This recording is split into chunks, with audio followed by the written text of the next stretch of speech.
Cinema જે word છે, this film truly does justice to the word cinema.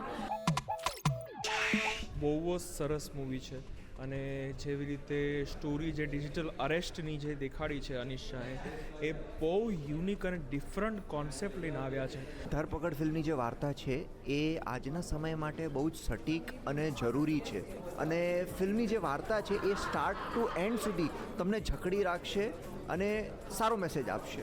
જરૂરથી જોજો ધરપકડ. યાર બહુ સરસ ફિલ્મ બની છે યાર. આવી મેકિંગ અત્યાર સુધી મેં ગુજરાતમાં જોઈ નથી. બહુ ક્રિસ્પ તમને પકડીને જ રાખી છે સ્ટોરી. એક પણ સેકન્ડ તમે બ્લિંક પણ કરવાનું મન ના થાય તમને. ઓફકોર્સ મલ્હારભાઈ, શોધભાઈ એ બધા જ એક્ટર્સે કમાલ જોબ કરી છે. But the credit goes to the director. Wonderful. I absolutely loved this film. Cinema જે વર્ડ છે, this film truly does justice to the word cinema. From the word go, film જે પકડીને રાખે છે till the end of it. તમે એમ સીટના એજ ઉપર બેસીને રહેશો. It's amazing film. It's amazing.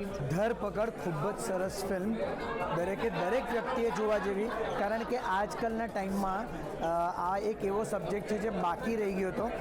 આ જ સબ્જેક્ટ પર ફિલ્મ બનવી બહુ જરૂરી હતી અને એ ફિલ્મ હવે બની ગઈ છે. Brilliant film. આવી ગુજરાતી ફિલ્મ નથી જોઈ આજ સુધી અને ચોક્કસ તમને બહુ જ મજા આવશે. Editing is superb, music is superb, performances are lovely. It is a different film, different subject. Please do watch it with your friends and family. This is one of the best movies I've seen in recent times. It's many things. बहुत ज़्यादा awareness है about the digital scams that we're seeing in today's world.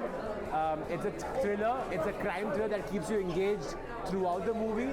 But the best part about the movie is the father-son relationship.